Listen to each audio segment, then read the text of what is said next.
I try my absolute hardest.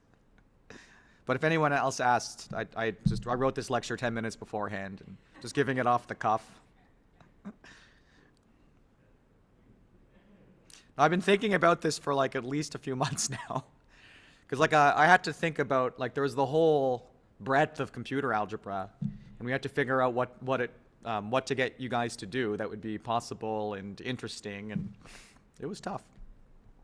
But this is just like the tip of the iceberg, because so I've shown you how to move from like integers to polynomials, but then you want to keep doing that like recursively, right? Because now we have sort of the polynomial ring in X, and then we want to put like another variable. So it's as if we say, okay, we can work with polynomials with coefficients that are integers.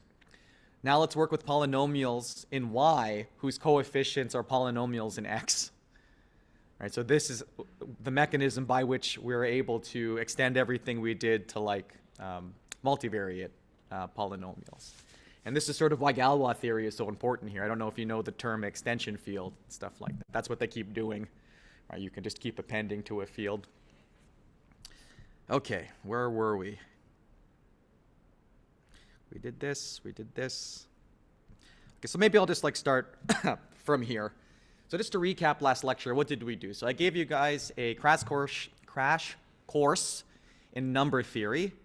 We learned that finite sets of the integers that start at 0 and increment to some number are multiplicative rings, or I guess rings. Those sets that have prime characteristic, like 0 through 6, has 7 elements. Those are called residue classes, which form fields. And fields are important because that means every element in that set that's non-zero is invertible. And how do we find inverses of elements in that residue class? Anyone?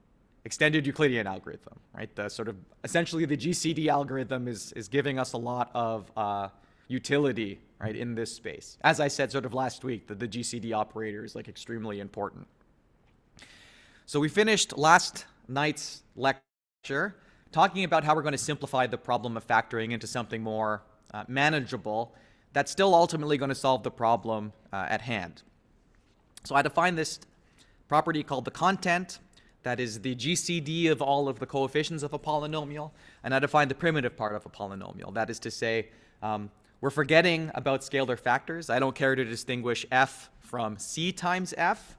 And since we don't care to distinguish polynomials that differ by a constant factor, we may as well assume that there's unit content and that the polynomial itself has a unit leading coefficient.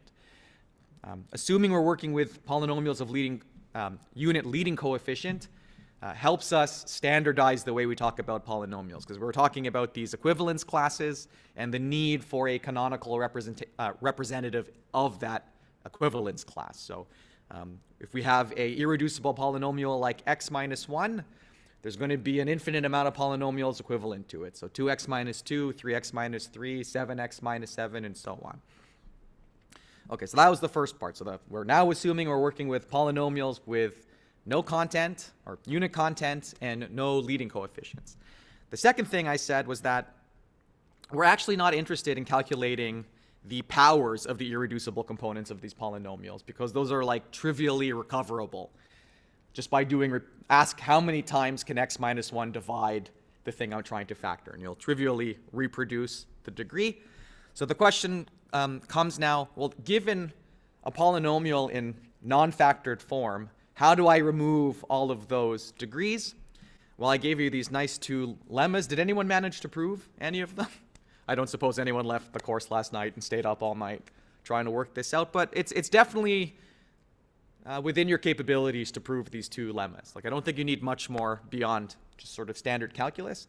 But in any case, so we can prove that if A is a polynomial taken from ZPX, that the GCD of A and A prime being equal to 1 is equivalent to the polynomial being square free. Right? So A is square free if and only if the GCD of A and A prime is 1. And to be square free means to not contain any repeated roots. Right? Because if you have a repeated root that repeats 3 times, it necessarily repeats twice. So when you hear square free, you can think repeated root free. The other lemma that we had that was great is that I said, if we're able to write A like this, that is, group all of the terms that have unit multiplicity, group all the terms that have multiplicity 2, multiplicity 3, and give it this writing, that the GCD of A and A prime actually gives you this, which is very similar to this, except all of the degrees have been knocked down by 1, and this F1 has disappeared. But this means if we take F over the GCD of F and F prime, we're left with this product. Right? So now what remains is necessarily square free. And so those are sort of going to be like the two cleaning steps when you start doing your factoring. You're going to take in your F, you're going to remove its content, you're going to make it monic, and then you're going to sort of make it square free. And you're going to have to remember some of the old stuff just so you can regenerate. Like you're going to have to put back the original leading coefficient and recover some of these degrees. Well, actually I say you, but it's already been done, right? So you look in the functions that we've written, and then you can see that we're doing this. Okay, so we have a way of expressing polynomials within the system. If you say x is equal to x poly, so this is a special constructor that basically constructs the polynomial x, right, the single x. And because we've overloaded all of these operations, you're able to define polynomials in like the more natural way like this. Okay, so now it gets to like the whole point of what we were talking about yesterday. So I'm going to teach you the first sort of efficient factoring algorithm. It's not the most efficient factoring algorithm, but it's good enough, and it's fairly interesting, and it's better than the version of reducing the problem to that of factoring composite numbers, which was intractable. So this is, like, I find this extremely cute type of math. Like the observations in here are like so simple. Like this is something really, this is what I would qualify as like really beautiful, elegant math. And this is sort of what the game is all about. So let's go through it. So suppose now we have A, and that is a polynomial with coefficients from ZP with x as its free variable. Suppose A has a degree D, which is more than 0. Okay, so A can't be a constant, right? Otherwise, there's nothing to factor. Also, suppose the GCD of A and A prime is 1. That is to say, we're assuming A is square free, so no repeated factors. Question: how can we compute the linear factors of A? Right, so remember, A isn't given to us like in this nice bracketed form. It's sort of, this is sort of weird, right? In math, we don't like we wouldn't say that x minus 1 squared is different than x squared minus 2x plus 1. Right? Those are, you put a real equal in between those two statements, despite them having two different writings. It's not, they're not even equivalent, they're properly equal. So this notion of rewriting in math is kind of strange. We're really talking about encodings, and encodings of things only really become important sort of on the computer in this type of world, or if you just want to build something. So how can we, so you're given something, it's expanded, and you want to extract all the linear factors. Well, one way we could do that is, suppose you give me A, and I take the GCD of the product of A and all of the linear factors.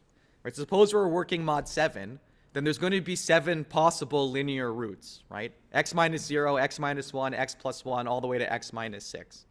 Now, can I take it for granted that if you have a polynomial f and you evaluate f at p, that x minus p has to divide f? And that's what it means to be a root of something.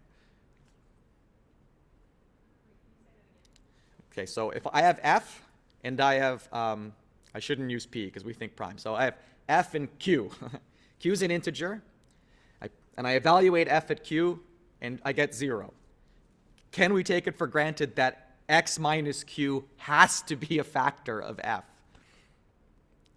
Because if you think about how that would factor out, right, you're going to have x minus q somewhere, right? So, yeah. So like taking the GCD of A and all of this is going to give us all of the linear factors. And then we can like divide them out and like recurse. So this is a very cute trick, right? Oh yeah, if I just take the GCD and all of like of A and all of the linear factors, I'm going to be left with the product of all of the linear factors, which will then have to be factored, but still, like I've grabbed all the linear ones. Well then, how could we factor the product of linears, right? So I've said, you've given me an A, and I managed to like extract the part of A, which is just the product of linears. But we want to factor, so now how do I factor those linears? Well, take half of the linear polynomials. Like take half of these, and then do the GCD again. So what are the three options there? Right? If I take half of the linear factors and take a GCD with A. Well, either I get A back, I get 1, or I get a proper divisor of A. Does that make sense? This is sort of like so critical, like it's really important we understand this, right? So I said, if I take the GCD of A and all of the linear factors, I expect to get the product of all linear factors. Now we have to like separate that somehow, and I'm saying, well, take that and just take the GCD of half the linear factors, and maybe you'll get lucky, right? Either A is totally in that, or it's not, or it's like partially in it. Does that make sense? Okay, so this is going to be a probabilistic algorithm, right? Because here, this is something that maybe will work. And if it doesn't work, we just try a different set of the linear roots, and like we keep trying, right? So assuming that this works, that we get a proper factor of A, then we just like remove, like do a division, remove that proper factor from A, and then do the splitting again on either end. Right, so if you had x minus 1 times x minus 2, and I took the GCD with x minus 1, you would get the x minus 1 part out, and you'd be left with x minus 2. So that's the base case. So that's very clear how you get two factors there. Okay. Well, how can we do the same thing for irreducible quadratics, cubics, and quartics? Like, this is very nice that I can do this for linear factors, but like, what if we have irreducible quintics or cubics? Well, I can do exactly the same thing, right? I just take the product of all like the quadratics, or I take the product of like half of the quadratics, and I just do the exact same thing I'm doing here, but on the higher order terms. So the factorization is going to sort of work this way. We're going to get our input, we're going to clean it a bit, so we can assume that it's monic, primitive, and square free. We're going to take that polynomial, and we're going to find the GCD of it and all of the linear factors, and then we're going to have the product of all the linear factors. I'll take it out, and then I'll find the product of all the quadratic factors. Then I'll take those out, then I'll find the product of all the cubics, take them out, and I do that until sort of there's nothing left, right? If the degree of A is n, then I don't have to go further than n. You can be a little bit smarter than this, actually, right? Because the only way a polynomial of degree n can factor into n is like if it's irreducible. Right, so when you're sort of doing all of these tests, one optimization is, so suppose you're like factoring a polynomial of degree 7, and you find that it has a quadratic term, you don't need to check for like degree 6 factors, right? Because the biggest factor you can have left is of degree 5 to get 7. Okay, so in order to like do all of this stuff, so like what's the natural question? Like, we're surely not going to take like just the product of all of these linears. Like, is there a smarter way of doing this? There is. We need to cover something called Fermat's Little theorem. So I think in 2301, this was covered. It's beautiful. This is a beautiful result. If P is an odd prime, right? So that basically means you're not allowed to pick 2 as your prime. And you take A like less than P greater than 0, right? So something in the residue class said P. Then it's the case that A to the power of P minus 1 is congruent to 1 mod P. Always. Or equivalently, A to the power of P is congruent to A mod P for any P greater than 2. So we can just check this, right? So A is 5, P is 23, 23 is a prime. So let's check A to the power of 5 to the power of 23 minus 23 mod P, 5. Okay, 24 and 29. So 24 to the power of 29 minus 29 mod P is, why does that report 0? Oh, overflow. Right, because you have to be careful. So this is going to be something we'll discuss. So there's 2 optimizations that you have to do in your project, and one of them has to do with exactly this problem. So this is kind of stupid. Like, what are we doing here? We're letting some number get enormous and then reducing it mod p. We shouldn't have let that number get enormous to begin with, right? We shouldn't take 24 times 24 times 24 29 times and then do mod p. We should do like 24 times 24 and reduce, and then multiply by 24 and reduce, and reduce, and reduce, and reduce. So I have this in more detail at the end, but we're going to have to be careful with operations like this. So be careful in your code about overflow. You can always use big int. I think that doesn't give you arbitrarily large size integers, but it does give you larger than the 2 to the power of 63. Oh, here we go, big int. So big 24, if you make this a big int, then it's going to work. But then you take an efficiency hit, right? This is no longer machine arithmetic. This is some special arithmetic designed to accommodate arbitrarily large integers. Like now we have to sort of take multiple machine words and glue them together to form larger integers, right? So don't take for granted that doing one multiplication that your computer can handle natively is like one machine instruction, which is like the fastest you can do something on a computer. That's how we measure complexity of these algorithms. We usually count the number of machine instructions. Okay, here's a corollary. Consider the polynomial now x to the p minus x in ZPX. Due to Fermat's little theorem, this evaluated at any a in ZP is 0, right? Because this is just a to the p minus a, right? And a to the p is a mod p, right? So a to the p minus a mod p has to be 0. Okay, so f of a is congruent to 0 mod p for every number in the residue class. We sort of discussed this. Because this is equal to 0, we're guaranteed that x minus a divides f. This means that x minus a is a factor of f for every a, and thereby x to the p minus x is the product of all the linear irreducible polynomials. So this is huge, right? Because I'm saying we want to take the GCD of a and all of the linear factors. But if I actually had to go and like create the product of all the linear factors, that could be a disaster. But it turns out it's just this. It's GCD of a and this gives you all of the linear factors. Right, so this excites me. This is such a beautiful thing. It's like, oh my God, great, right? Because I can do GCDs pretty fast. X to the p minus x is very compact, right? So this is going to be fast, right? So supposing that f is in ZPX, is square free and primitive, we have that g equal to the GCD of x to the p minus x in f is the product of all monic linear factors of f. Right, so that's how we accomplish sort of that step 1, right? GCD of a and x to the p minus x mod p, great, all linear factors, right? They're not factored yet, but you know you're holding something which is going to be the product of all linear factors. Here's another theorem. And so when I was taking this class, like we would go through all of the proofs, right? That's why that took a whole semester and this is taking 3 hours.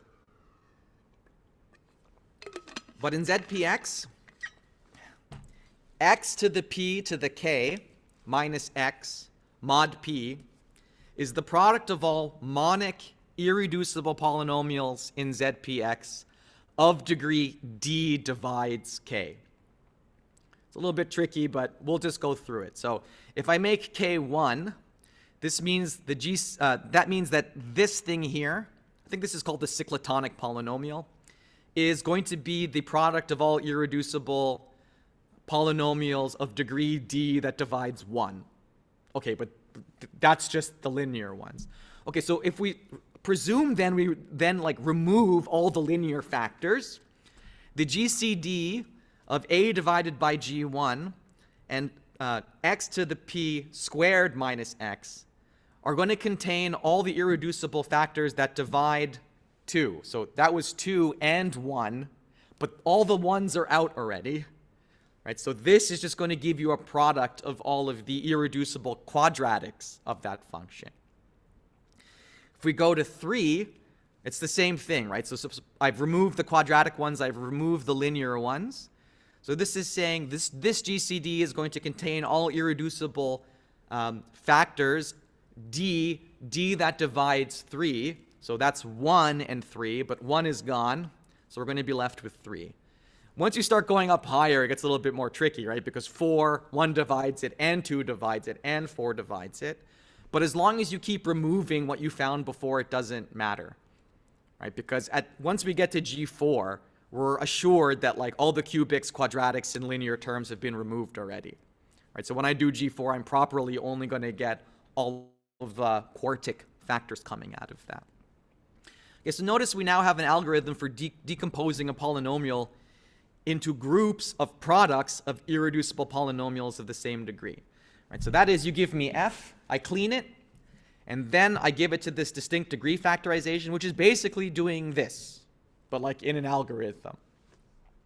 Right, so the input a in ZPX, such that the degree of a is greater than 0, that is, like you can't factor a constant polynomial, is monic, primitive and square free. And what this is going to return is a list of g's, g1 through gm, such that the product of these g's gives you a, right? So this is already like a type of factorization, a partial factorization. And gi is equal to the product of irreducible polynomials of degree I, right? So g3, for example, is going to be the product of all of the cubics, right? It's not going to be factored. It may look like something like a polynomial of degree 9, right? But we still have to continue factoring. You sort of have to see it as being isolated. So this is from your script. So I'm going to set a prime to 17. I'm going to take the product of those two polynomials, and then I'm going to ask for this to be factored. So hopefully this will work. Oh yeah, it's down here. So we're going to factor the polynomial mod 17, this one. And you can see here that like that's the factorization. Both of those two things are irreducible, but this ultimately is what gets passed, right?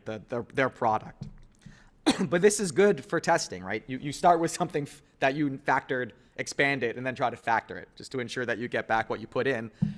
Although you have to be sure that what you're writing there are irreducible components. But mostly, there's some course notes I wrote about irreducibility, but it's not too hard to guess one that's irreducible.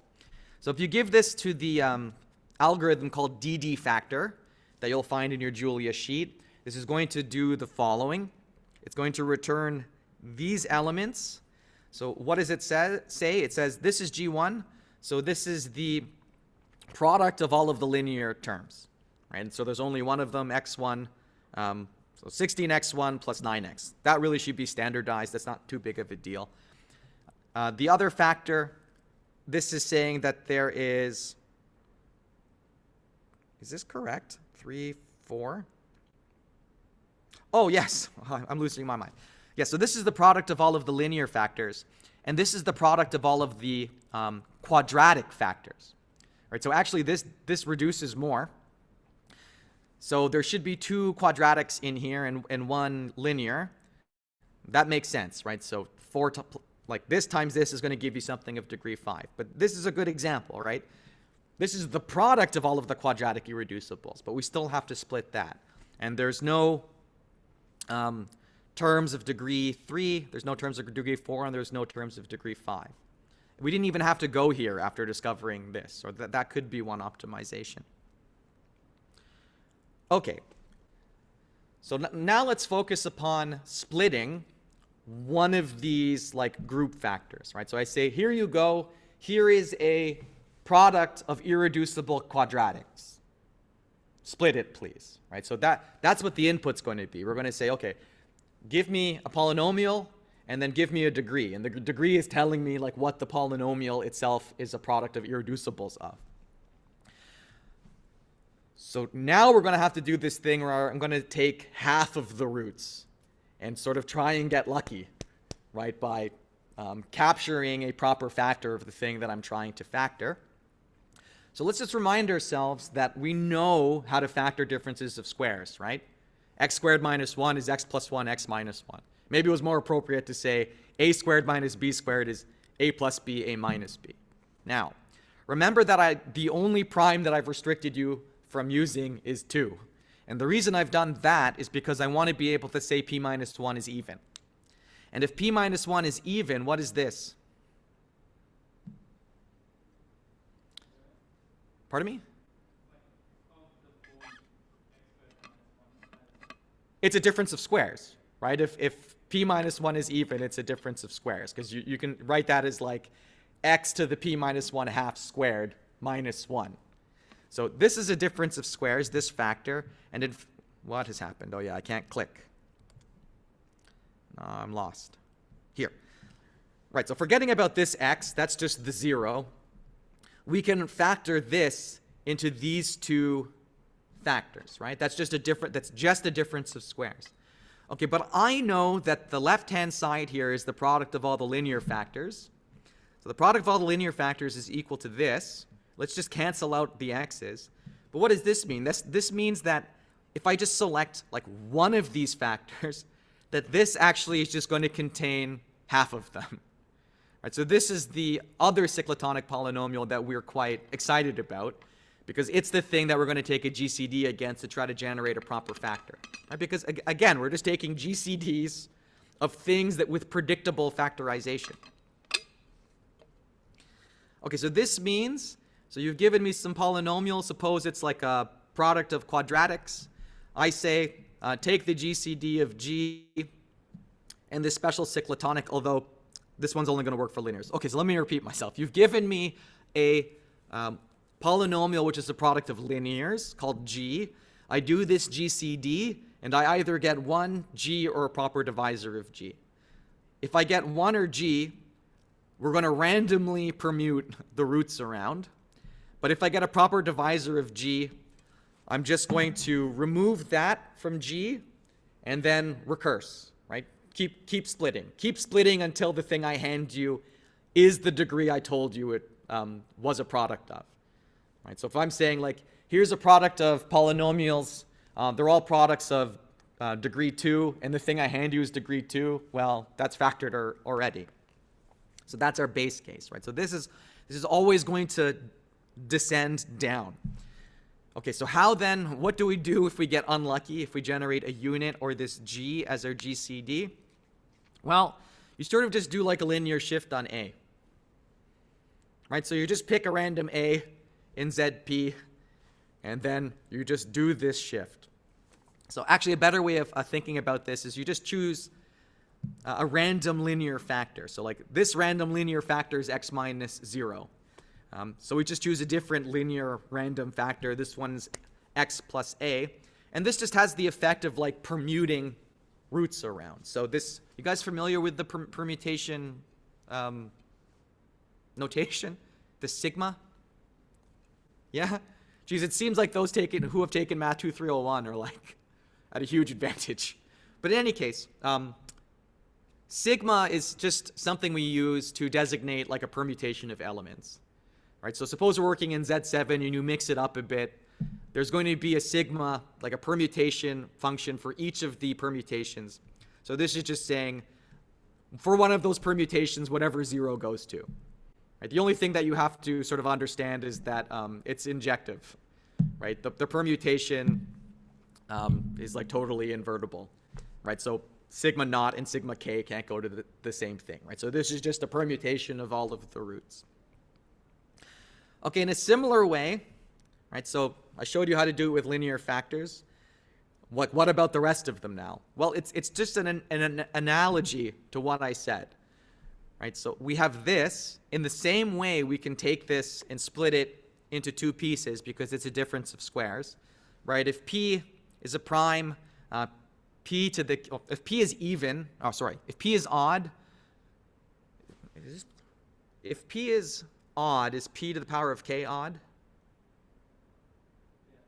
3, 9, 5, 25, 7. I think that's true. Okay. I think it is true that if a number is odd, then every one of its powers is odd. Yeah, okay, that's actually not a bad point. So 2k plus 1 is odd. 2k plus 1 squared is 4k squared plus 8k plus 1. Yeah. No, okay, that seems plausible. More than plausible. I'm like 98% sure what I'm saying is true, but since this goes out to YouTube, I'm just going to premise it with probably. It's probably the case. Well, it doesn't really matter. I know that it splits like this because it's a difference of squares. And recall, so this is going to be the product of all monic polynomials of degree k, but like divide, like all the polynomials that divide k. And these are going to be half of them. Okay, so here's the theorem. Here's like the driving result for doing factoring. And it's here, right? So suppose you have gk. Oh, there's a little mistake here. There should be a p.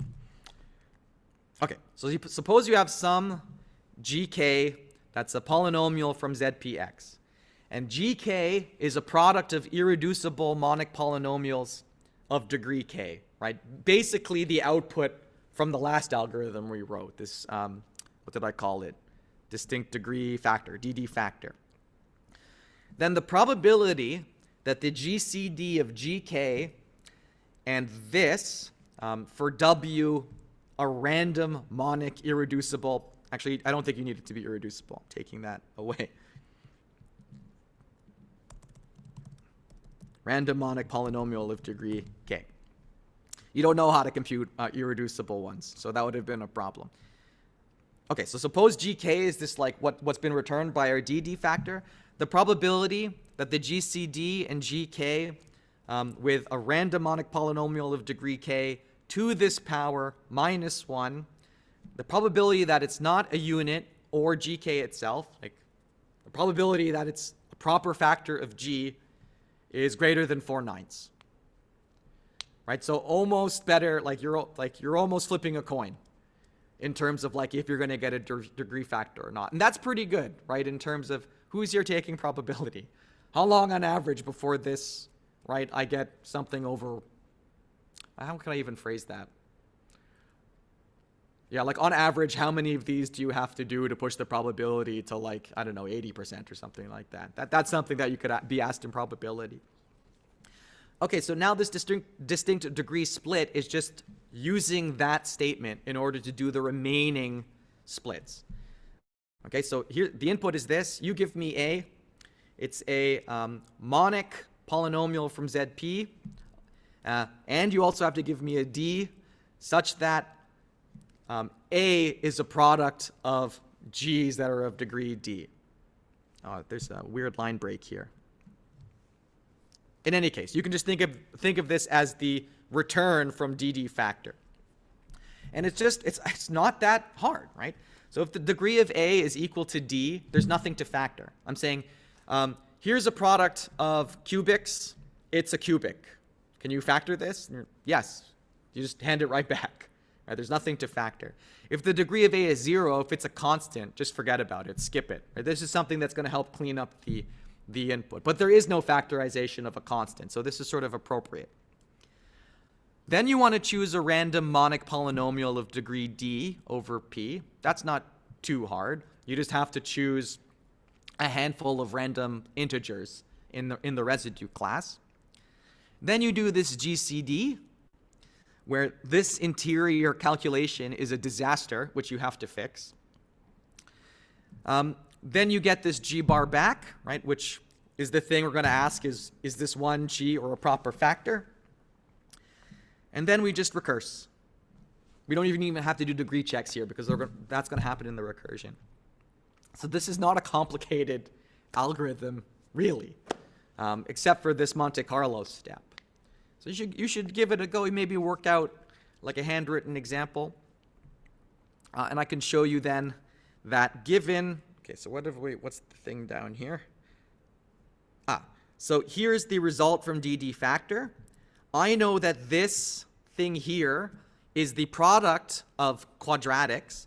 So if I hand it over to DD split, I say that's a product of quadratics in this prime. Indeed, we get the splitting back, right? So here are the two quadratics. We may have to clean them for the fact that they're not primitive, but there it is. And all we have to do is walk through and do this one as well, but that one already is factored. Right? I would say here is a linear polynomial. It's a product of linear polynomials. That's very easy to report. It's factored already. Okay, so that DD split and DD factor is like 90% of the work, right? Because all that's required now is to like look at the original input and recover all of the appropriate powers. So that's what we call Cantor-Zassenhaus factorization. Cantor, well, these are the individuals for which the algorithm is credited. And this is mostly just doing the cleaning that I said ahead of time. So you give me an input, A. This is just like any polynomial now. Like this is truly the generic factoring algorithm. So give me any polynomial from ZPX, and I'm going to give you back a list of lists where the lists are irreducible components and their degree, so that this is true, right? A is equal to G1 to the power of D1 times G2 to the power of D2 all the way to Gm to the power of Dm mod P. This mod P is critically important. That equality won't be an equality without a mod P. In fact, this should, I don't know how to do a triple equal, but like this is a congruence, really, not really an equality. Okay, so A is the thing we want to factor. I'm just going to make a copy of it because I'm going to do some destructive operations. So just know that I always have the original polynomial sitting around. First thing I'm going to do is I'm going to make it primitive. I'm just going to remove its content. The next thing I'm going to do is make it monic. And the next thing I'm going to do is make it square free. Now, what does this mean? If it's monic and primitive, what can we deduce about the leading coefficients of all of its factors? If I give you something monic and I say it's the product of two things, do those two things have to be monic as well? Yes. Okay, so here's the interesting part. It doesn't matter that I've done a bunch of destructive things on F. I'm going to do this factorization, and it's going to be something that's monic at the end. And then I'm going to look at A and say, what was your leading coefficient again? And just multiply my answer by that. Because that guarantees my factorization is going to have the same leading coefficient as the original thing. Right? So all of these destructive steps that I've undertaken don't matter. Does that make sense? Right? Because like the thing I have is going to be monic. The factorization is going to be into monic irreducibles. So I have something monic. So I'm only off by the original thing by some scalar. But the scalar is just the leading coefficient, right? If the original thing was 2x squared plus 1, 2x squared plus 2, but I got x squared plus 1. So it's like, oh, okay, just multiply by 2, and then you have leading coefficients that match, right? So that's really the only thing we have to do to like put it back, right? To undo some of these destructive steps. So here are all of the, so each d here is going to be a product of irreducible polynomials of degree the subscript. So like these are the linear ones, and these are the ones of degree k. That's what the distinct degree factorization is going to return. Then what are we going to do? Well, I want to collect all of the, like I want to take, for every d1, I want to like split it further. So I just split it further. This is going to return a list of irreducible components. These pluses are going to be list concatenations. So I just give distinct degree split each one of these polynomials. They split, I concatenate, and what's left here is a list of irreducible polynomials which whose product is f. Okay. So now the only thing remaining to do is recover all of the degrees that we've sort of got rid of by making the input square free. And this isn't really an instruction, but it wouldn't be too hard to implement this. So for D1, you want to find the max K. I shouldn't have used D's here. Shoot. Well, in any, like, they're not these D's, right? I'm just sort of reutilizing the name. But yeah, don't confuse line 16 with line 18. They're different D's. Okay, so you want me to change it? Okay. No problem. No problem. No problem. I'll just say if E is acceptable to you. No worries. No, I'm just glad someone's alive. Yeah, I sort of knew, like, as soon as I looked at it, I knew it'd be a problem. So we changed it. Okay, so these are now the irreducible factors. We just need to recover what their original degree was. So I just say, what is the maximum K so that E1 to the K divides A? And you can do this whatever way you want. The best way to do it is to take A and just keep doing quotients, right? Like how many times can I actually like do a clean division, right? So if I gave you like 12 and I told you 2 was one of its factors, but I want you to determine its degree, you take 12, you divide by 2, that gives you 6. You divide by 2 again, that gives you 3. 3 is indivisible by 2, so you found the degree, 2. Right? So 2 has degree 2 in the prime factorization of 12. 2 squared times 3. So you're just doing something similar here. So given this polynomial here, you give it to this Cantor-Zassenhaus factorization, and you get back this list. So sort of x1 plus 8 to the power of 1, x squared plus x plus 1 to the power of 1, x squared plus 2x plus 7 to the power of 1. And then here is just the original coefficient that we've put back in. We've sort of said, oh yeah, 7 times x to the 0, right? That's just a constant. So if you just take all of those things and you like combine them in the appropriate way, we recover the polynomial that we started with, right? So we factored the polynomial in a much more clever way than just by sort of guessing at random integers. Okay, so before we talk about optimizations, just like sort of summarize. So how do we take the factorization, or how do we factor a polynomial? Well, first we clean it so that it doesn't have any repeated roots. And then we take the GCD of that with all linear factors and set those aside, then quadratics, then cubics, all the way until we've run out of degree. And then we take those individual groupings and separate them further, right, by splitting. And so there's the 2 steps here, DD factor, so distinct degree factorization, and then distinct degree splitting. And the combination of those 2 things allows you to factor. And the distinct degree splitting is going to work about 4/5 of, each one of its iterations is going to work around 4/5 of the time.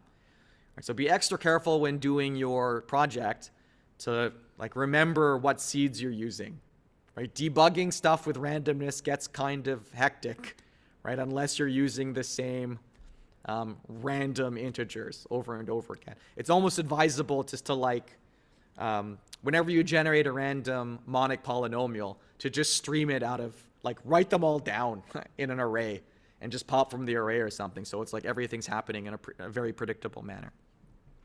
Okay, so the things that you guys are interested in, right? That was all very interesting. I thought it was very interesting. I hope you found it interesting. But like, what is the bottom line for what you have to accomplish on your project? So there's 2 things specifically that we're asking you to optimize. The first is this. How do we compute the GCD of A and x to the p to the k minus x when k is large? Like p can be large too, right? We can choose a huge prime. Why not? There is a deeply foolish way of calculating, for example, x to the power of 17 to the power of 3, right? This is sort of the p to the k. The foolish way of doing it is to like calculate x to the power of 17 to the power of 3 and get this number, which is surely going to overflow, and then reduce it mod 17. Right? Is this clear that this is foolish? If we're working mod 17, we never need a number that's bigger than 16. So why on earth did we generate this monster of a number? Okay? So the first thing we want you to do here is not instruct Julia to calculate this. You have to write a smarter product, which is going to do a reduction, not necessarily every step, but it could be every step. Like there's certainly a balance between how fast you can multiply and how fast you can do remainders. But that's, there's 2 things, and what I told you is half of the first thing. Right, so the half of I want you to correct PalMod by not letting the system do this, right? By doing more frequent reductions. Okay, second, so suppose I want to take something to the power of 17 cubed, right? How many multiplications is that going to take if you're doing it naively? Let's go a little bit lower. Suppose I want to take something to the power of 5. Like, how would a grade school student do this? Well, they would say, well, it's just, so let's have a real, like 2 to the power of 5. So 2 times 2 is 4, times 2 is 8, times 2 is 16, times 2 is 32. Right? So that's require 5 multiplications to do a power to 5. Okay, but that means I need 17 cubed many multiplications to take something to 17 cubed. That's huge. I don't want to do that many multiplications. Can I do less? Well, yeah, it turns out you can do way less than that by doing something called repeated squaring, also called binary powering. So I'm not going to use 17 cubed because it's too big, but I will do it again just to show you how it works. But let's focus on this. W to the power of 103. Right, so that's W to the P to the 1. 103 is a prime. Okay. So first notice that 103 has this binary expansion, which essentially means I can write 103 like this. 64 plus 32 plus 4 plus 2 plus 1. I hope you're all comfortable using binary numbers, surely. Okay. All right, so 103 corresponds to this binary number, which corresponds to this sum. This means that W to the power of 103 can be done like this, right? So it's W to the power of 64 times W to the power of 32 times W to the power of 4 times W squared times W to the 1, right? The sums of the exponents there will sum to 103. Okay, what's the next thing I notice? Well, these, I don't actually have to do 64 multiplications to get W to the power of 64. If I have W to the power of 32, I have to do 1 multiplication to get W to the power of 64. I just have to square this. Well, how did I get this? Well, I just squared W16. And how did I get W16? Well, I just squared W4. How do I get W4? Well, I just squared W squared. And how do I get W squared? Well, I just squared W. Okay, so let's ask. So if I wanted to do W to the power of 103, that would have required 103 multiplications. How many multiplications do I do now? Well, we're doing less than 10 now because I need 5 multiplications to get all the squares I need. 1, 2, 3, 4, 5. And then the worst case scenario is that I have to like multiply all of those things together, which is another 5 multiplications. So at worst, I'm doing 10 multiplications rather than 103. Okay, that's already a pretty significant like increase in efficiency. But let's return to this.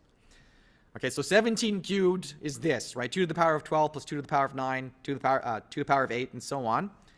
So if I want to do 8 to the power of 17 cubed, what I really want to do is this product. So how many multiplications am I doing? Well, I guess 12 multiplications to get all the squares.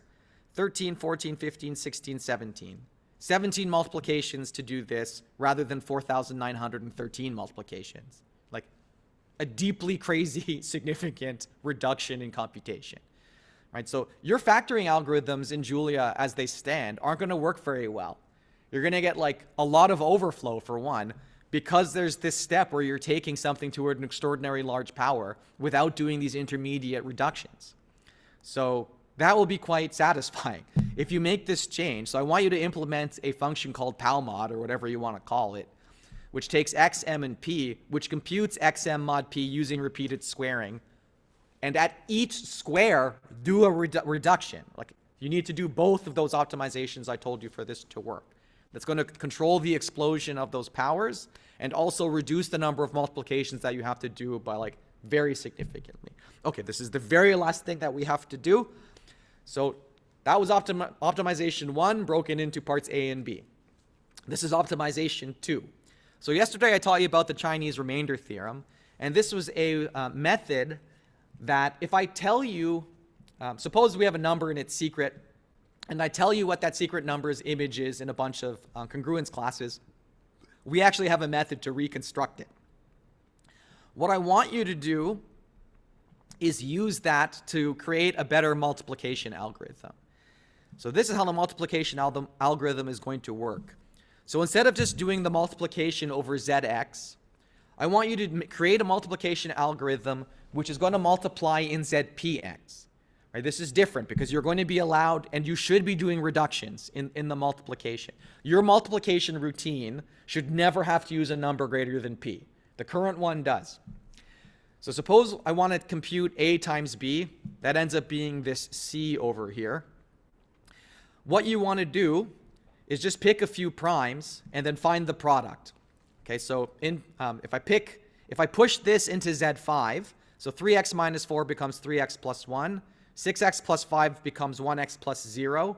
And the product of these are 3x squared plus 1x plus 0. All right?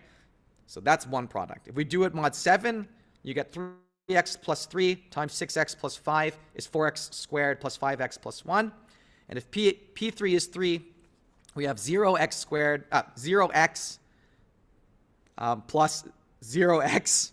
0x plus 2 times 0x plus 2, which is 4 mod 3, which is 1. Okay, so what do we have here? Well, this is Chinese remainder theorem, because I'm saying, well, the true actual multiplication should be this. So this really is 18 mod 5, 18 mod 7, 18 mod 3. So if I say, okay, so the coefficient of the product in like Z is going to be 18, because that's the thing that gives me 3 mod 5, 4 mod 7, and 0 mod 3.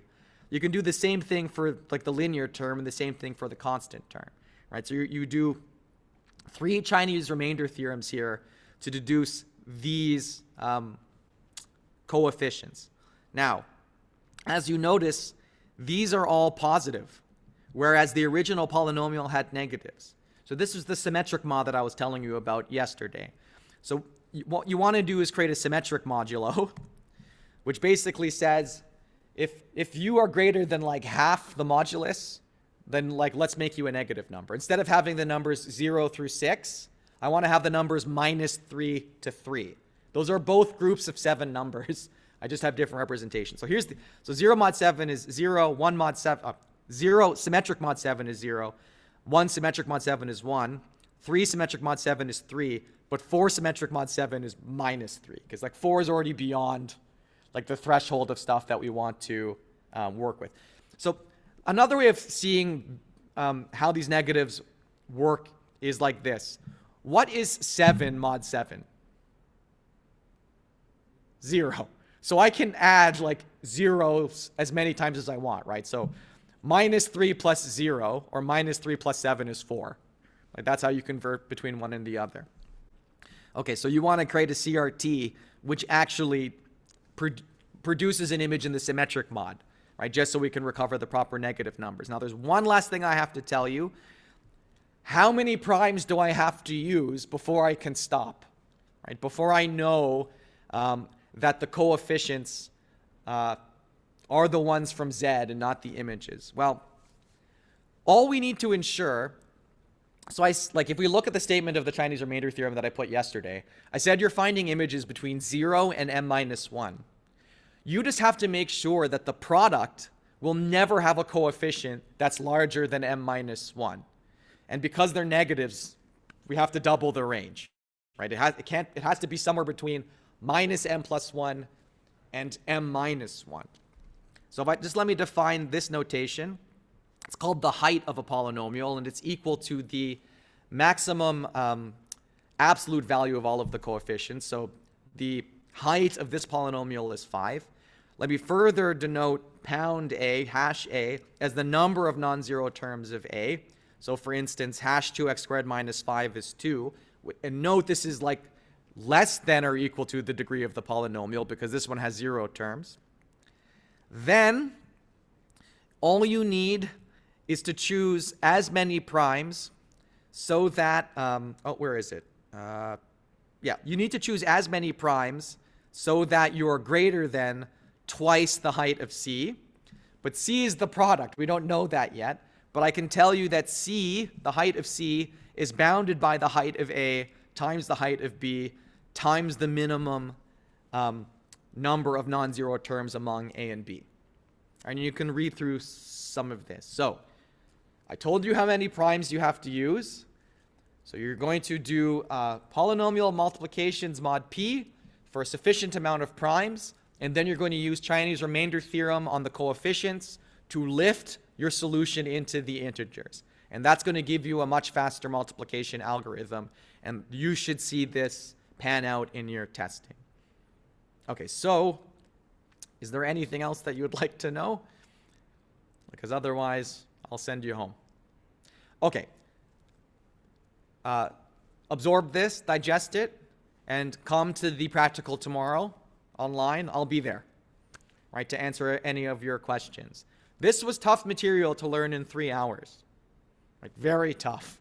So if you're finding it difficult, don't despair, right? It is difficult. Yeah. What other resources would you advise to like read through to try and internalize this? Like which parts would you like fleshed out?